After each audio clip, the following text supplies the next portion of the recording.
자, 이제 이어서 이제 본격적으로 구조 방정식 모형 분석에 대해서 한번 표를 한번 읽어보도록 하죠. 제1 먼저 이제 측정 모형이라고 나왔는데 확인적 요인 분석을 실시하였다. 모형을 평가하는 전반적 적합도의 읽어보시고. 요건 이제 제가 간단하게 요거는 이제 이 논문을 찾으셔가지고 한번 읽어보셔도 되는데. 제가 간단하게 설명을 드릴게요. 이렇게 복잡하게 할 필요가 없을 것 같아서. 자, 여기 보면 보세요. 자, 이 그림을 잘 보세요. 큰 동그라미 한번 보시겠습니다. 학교 폭력, 내적 발달 자산, 외적 발달 자산, 가정 폭력. 이렇게 이제 모든 하나의 모형에 들어가는 모든 도구들, 변수들이 다 들어갔죠. 그런데 이 처음에 구조방정식 모형 공부하시는 분들은 약간 헷갈리실 수 있어요. 왜냐하면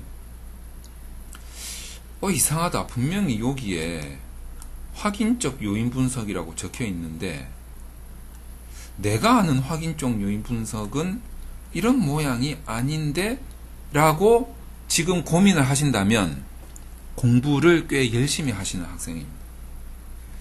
근데 만약에 이게 보세요. 제목은 측정 모형이라고 되어 있는데 확인적 요인 분석이라고 여기 또 실시하였다 이렇게 적어놨지 않습니까?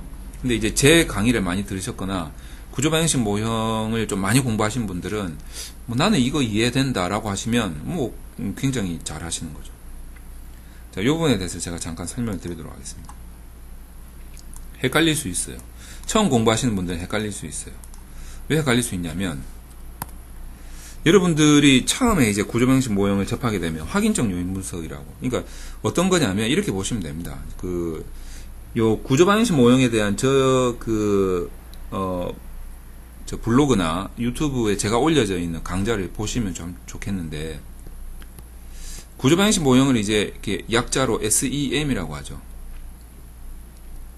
자, 근데 이 구조방정식 모형에는 크게 이렇게 두 가지로 나뉜다고 보시면 됩니다. 이게 두 개가 합쳐진 게 구조방정식 모형이라고 보시면 돼요. 여러분들이 이제 구조방정식을 하는 목적이 뭐냐면 구조방정식 모형에 따르는 각 경로들에 해당되는 모수치를 추정하기 위해서 하는 거죠. 그걸 이제 우리가 구조 모델 분석이라고 합니다. 따라서 이제 구조 모델이 있죠. 구조 모델이 있고 그 다음에 그 구조 모델을 이루는 도구들, 다시 말해서 이제 변수들이죠. 변수들이 과연 구성 체계가 타당하느냐, 아니면 이제 이론적으로 인과관계가 좀 이렇게 잘 설명이 될 수 있는 그 이론적 타당성을 검토하느냐, 요런 목적을 보기 위해서 뭘 하냐면 CFA라는 걸 합니다. 이게 뭐냐면 확인적 요인 분석이죠.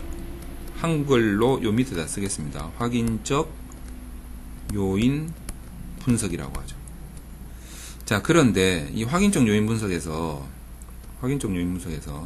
다시 두 가지로 나누어 가지고, 자, 구성 체계에 대한 타당성을 보는 것을 주 목적으로 하는 것이 이것이 1차 CFA, 그리고 잘 하지는 않지만 2차 CFA, 이제 요런 것들이 여기에 해당이 되는 거죠.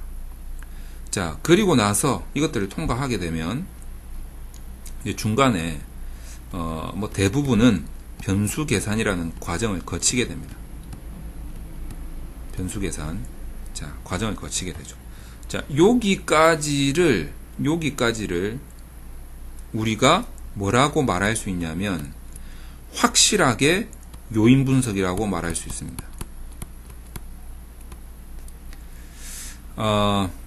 변수 계산을 하게 되면 문항들의 평균값을, 그러니까 타당성이 확보된 문항들, 타당성이 확보되지 않은 문항들은 제거가 됩니다. 다시 말해서 이제 구성 체계에 대한 타당성이니까 어떤 도구가 예를 들어서 구성이 이렇게 돼 있다 칩시다.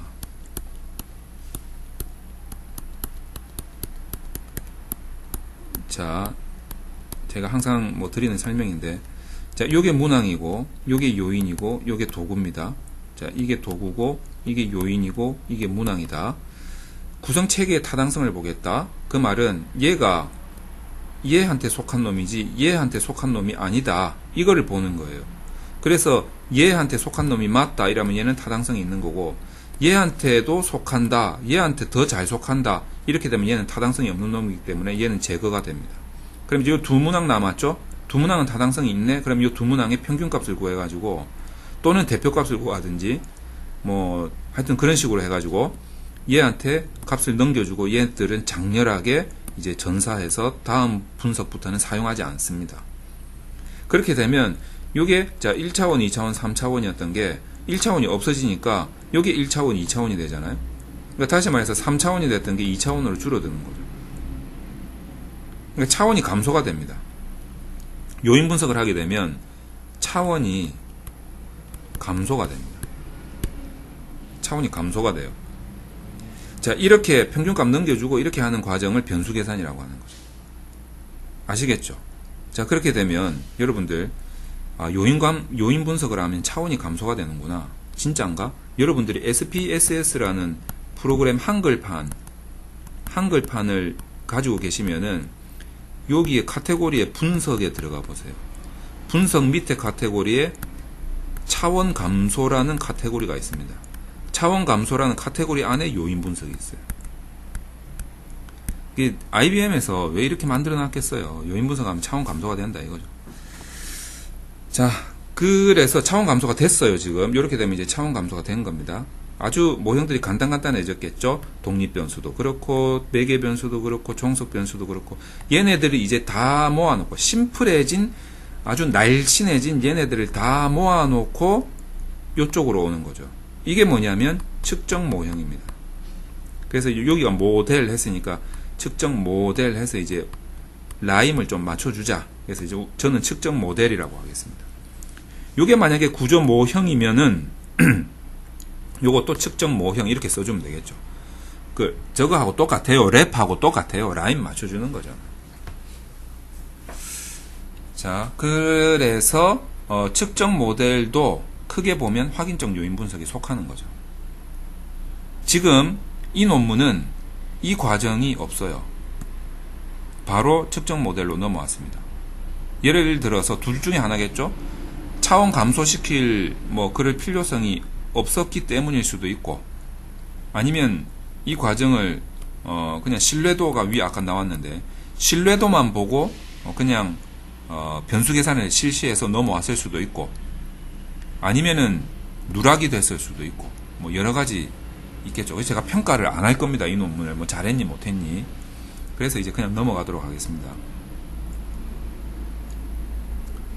자, 그래서 어쨌든 이 측정 모델을 하는 거죠. 측정 모델을 할 때도 다시 이걸 켜야겠네. 자, 측정 모델 분석을 할 때도 자, 이렇게 보시면 되겠죠. CFA가 있는데 여기 이제 1, 2차 CFA가 있고 측정 모델 분석이 있고, 요 사이에는 변수 계산이 되어서 모델이 뚱뚱했던 게 날씬해져 있었고, 측정 모델 끝나면 이제 바로 구조 모델 분석으로 넘어가죠. 자, 이 모양을 옆으로 찌그러뜨려 가지고 이제 원래 연구 모형으로 만들어 가지고 이제 들어가게 됩니다. 자, 그러면 요것도 만약에 2차 CF까지 다 한다 치면, 완전히 정석 그대로 2차 CF까지 다 한다 치면 요게 이제 구조 모델이다 치면, 얘도 적합도를 보고 요인 적재량 값 보고 타당하니 어쩌니 저쩌니 하고, 얘도 적합도를 보고 요인 적재량 보고 타당하니 많이 이 소리 하고, 그 다음에 변수 계산에서 넘어온 측정 모델 분석도 적합도를 보고 요인 적재량 값 보고 타당하니 CR 값 보고 AVE 값 보고 수렴 타당하니 집중 타당하니, 그 다음에 또 R 값 구해가지고 얘하고 비교를 해가지고 판별 타당하니 이제 이런 소리를 하는 거예요. 근데 이런 소리를 한다기 전에 요것도 마찬가지고 적합도를 보고, 그 다음에 이제 요인 적재량 값이 이제 용어가 베타 값으로 변해가지고 수치를 추정하니까 영향력이 있니 없니 이 소리 하는 거죠. 근데 모든 경우에 공통적으로 들어가는 게 뭐냐면 적합도를 다 본다는 거예요. 적합도. 근데 다행인 것은 이 적합도를 보는 방식은 다 똑같다. 이렇게 생각을 하시면 되고, 그 적합도를 보는 방식을 아주 간단하게 여러분들이 좀 이해를 하실 필요가 있습니다. 자, 뭐 절대적합지수니 정분적합지수니 감명적합지수니 이제 이런 이론으로 들어가게 되면 저는 이제 이거를 이제 딱 보고 어떤 경우에 절대적합지수를 보고 어떤 경우에 정분적합지수를 보고 이걸 제가 판단을 정확하게 하는데 정확하게 지켜지는 논문이 없는 것 같아요. 그래서 그냥 저도 포기하고 그냥 이런 거 뭐 다 무시하고 여기서 이제 또 이것도 깊이 들어가면 여러분들 머리 아프니까 그냥 간단하게 그냥 외우는 수 있는 요령에 대해서 제가 설명 좀 드리도록 하겠습니다. 이거 좀 지우고 해야겠네요. 오늘은 이상하게 필기가 되게 많네. 그냥 간단하게 표만 보고. 근데 뭐 공부되고 하니까 좋지 뭐. 자, 여러분들이 뭐 이런 것들에 대한 진행 과정을 알면 여러분들 논문 뭐 쓰시는데 굉장히 도움이 되죠. 뭐 도움이. 그리고 이제 반복적으로 계속 이야기를 제가 하기 때문에 여러분들이 자동으로 아마 외워지실 거라고 봅니다. 대표적으로 많이 보는 게 9개 정도가 있어요. 그냥 요 정도만 외우시면 될 것 같아요. 제일 먼저 이제 카이 제곱 나누기 df 요걸 이제 우리가 nC값 놈드 카이 스퀘어라고 해서 이제 이게 보통 뭐 5 미만이다, 뭐 또 어떤 사람은 3 미만이다, 뭐 어떤 사람은 2 미만이다, 뭐 이런 식으로 있는데 뭐 우린 좋은 게 좋잖아. 5 미만인 게 좋죠. 이것들에 대한 레퍼런스들이 다 있어요. 찾아보시고 레퍼런스 제공하고 나는 5 미만으로 보겠다면 기준 제시하면 되는 거죠. 자, 그 다음에 많이 보는 것들이 어떤 것들이냐면 이제 RM으로 시작하는 걸 많이 보는 거죠. 여기 이제 세 가지가 있는데 RMR, RMSEA, 그 다음에 이제 얘를 척도가 다른 경우에 이제 표준화시킨 거 SRMR 이렇게 이제 세 개 있다고 보시면 됩니다. 그래서 RMR은 0.05보다 작아야 된다. RMSEA하고 SRMR은 0.08보다 작아야 된다. 이렇게 그냥 요거는 여기까지는 외우셔야 돼요. 그 다음에 I로 끝나는 것들이 있어요. 뭐 GFI, AGFI, CFI, NFI, TLI, IF, IFI, 뭐 여러 가지가 있어요. IFI인가? 하여튼 뭐 그런 I로 끝나는 것들 여러 가지가 있는데 이 I 공통적인 게 뭐냐면 얘네들은 0.9보다 크다는 거. 다만 AGFI는 0.8보다 커도 된다라는 레퍼런스들이 많이 있으니까 참고를 하시기 바랍니다. 자, 이렇게 간단하게 외우고 이 표에 대한 적합도를 보시면 금방 해석이 될 수 있죠. 여기 있는 NC 값을 안 본다는 거, 이 표에서는 그냥 카이스퀘어하고 DF가 제곱만 돼 있지 나눈 카이스퀘어 나누기 DF 한 값이 뭐 안 나와 있으니까 안 본다는 소리겠죠. 그럼 TLI 본다는 거, CFI 본다는 거, RMSA 본다는 거. 제가 말씀드린 기준으로 해석을 하시면 됩니다. 자, 그리고 나서 여기서 이제 요인적 재량값. 보통 이제 요인적 재량값이라고 한다면 베타 값을 말하는 거죠. B 값을 표준화시킨 베타 값을 말하는 거죠. 그리고 이제 B 값을 표준 오차로 나눈 값. 이게 이제 T 값인데 T를 구조 방식에서는 CR이라고 해요. 뭐 크리티컬 레티오 뭐 약자로 쓰는 거죠. T 값이라고 생각하시면 됩니다. 자, 그래서 이제 베타 값이 0.5를 넘느냐, 이게 이제 뭐 타당하냐, 이걸 보는 거죠. 그래서 요번 베타 값이 0.5를 넘는가 보세요.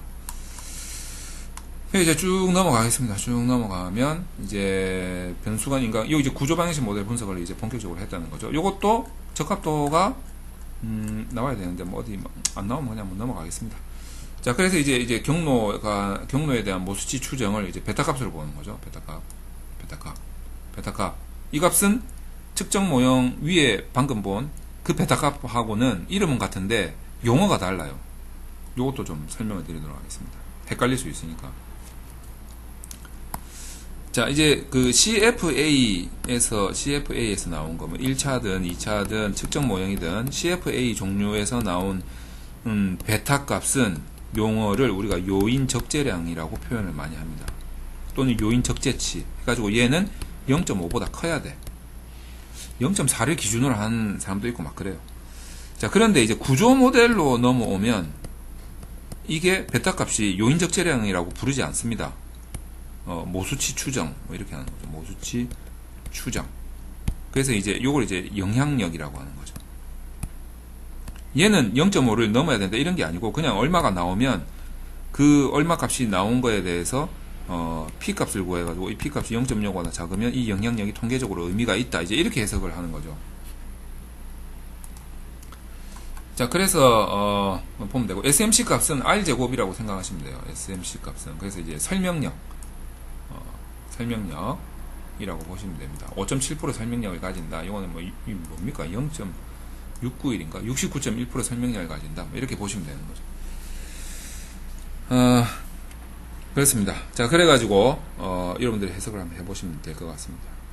그럼 이제 매개효과 분석을 했네요. 매개효과 분석에 쭉쭉 넘어가서 보니까 매개효과 분석을 하려면 여기는 잘했네. 팬텀 변수를 써가지고 평가하면 안 되지. 잘했니 못했니 이런 소리 하면 안 됩니다. 자, 여기 이제 뭐 이상한 것들 막 나오죠. 이런 것도 제가 설명을 좀 드리도록 하겠습니다. 다 지워야 되는데. 일단 다 지우고 설명을 좀 드리도록 하죠. 다 지우고. 자, 우리가 지금 이제 이 모형이 어떤 모형이냐면 사각형 모형이에요. 이렇게 사각형인데, 자, 만약에 모형이 이렇게 돼 있다. 이렇게 되면, 자, 이렇게 된 매개 모형이 있을 수 있고, 뭐 이렇게 된 매개 모형이 있을 수 있고, 지금 요거는 이제 이렇게 된 매개 모형이죠.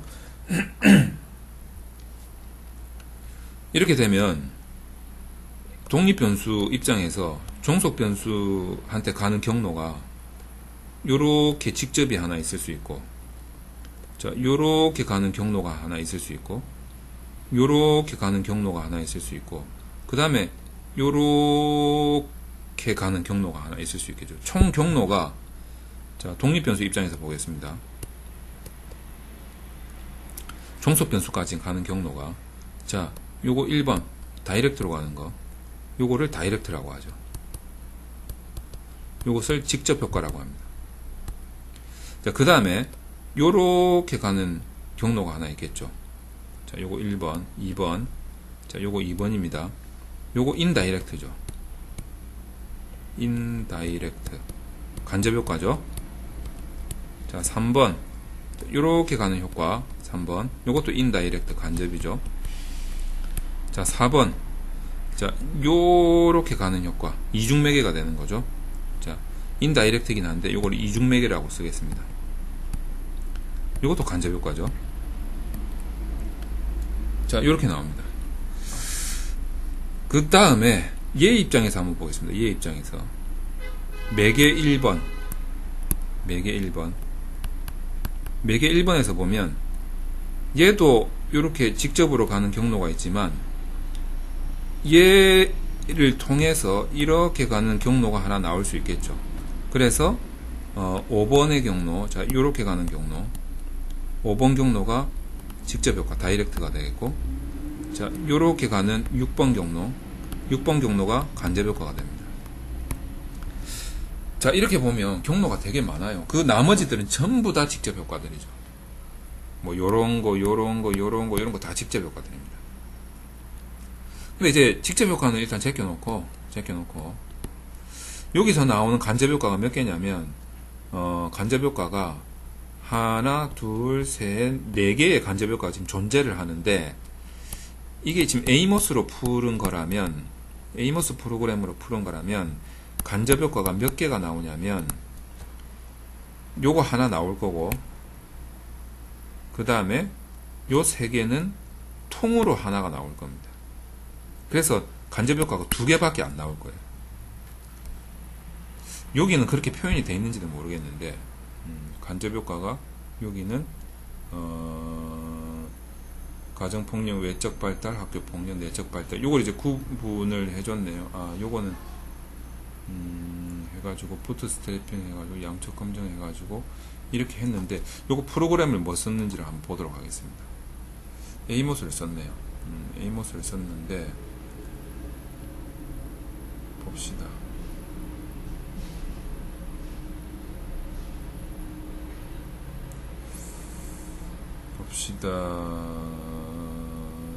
팬텀 변수야. 바로 팬텀 변수로 갔구나. 자, 그래서 여기 한번 보겠습니다.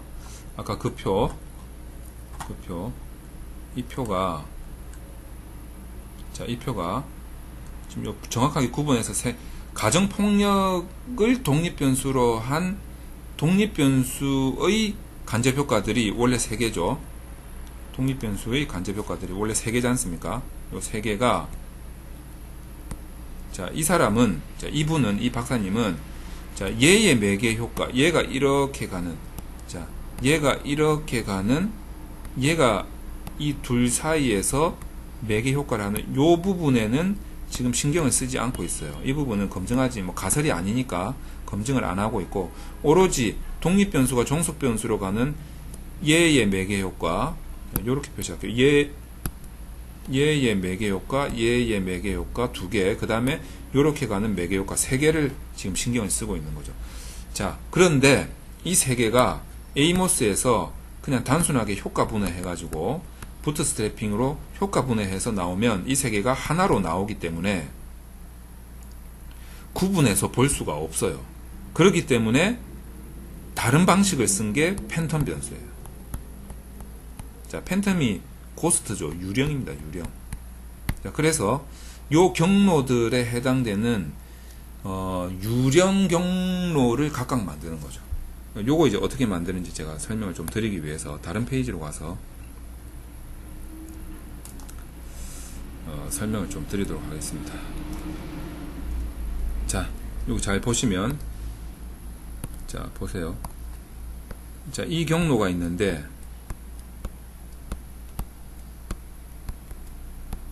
자, 먼저 요거를 알고 싶다는 거죠. 요거를. 그러면 여기다가 따로 그려줍니다. 자, 그려줘가지고 요게 이제 매개 1, 그럼 얘가 매개 1, 얘가 종속, 그럼 얘가 종속 해가지고 요 경로하고 같잖아요. 그럼 요 경로를 A면 얘도 A, 요 경로가 B면 얘도 B, 이렇게 가짜로 만들어주는 겁니다. 그 다음에 이제 요 경로를 보고 싶은 거죠. 그러면 여기다가 만듭니다. 여기 매개 2, 매개 2면 얘도 매개 2, 그 다음에 얘가 종속이잖아요. 그럼 얘도 종속. 그 다음에 얘가 경로가 C면 얘도 C, 얘가 D면 얘도 D. 그 다음에 이제 요렇게 가는 경로가 있겠죠. 자, 요거 매개 1, 매개 2, 종속 해서 얘가, 이 경로는 A잖아요. 그럼 얘 A. 그 다음에 요 경로가, E다. 그럼 요 경로 E. 그 다음에 요 경로가 D잖아요. 그럼 요 경로 D. 이렇게 되는 거죠. 이렇게 만들어주고, 얘를 분석해서 얘를 또 부트스트래핑해서 얘에 대한 간접효과를 보면 3개가 다 나오는 거죠. 3개가 다. 이렇게 본 것이 바로 이 표입니다. 그렇게 하면 에이모스의 단점이었던 통으로 보는 것이 분리가 돼서 볼 수 있다라는 거죠.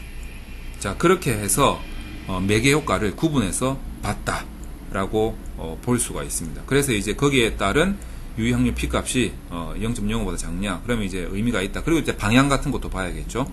이제 그렇게 해서 표를 보시면 되겠습니다.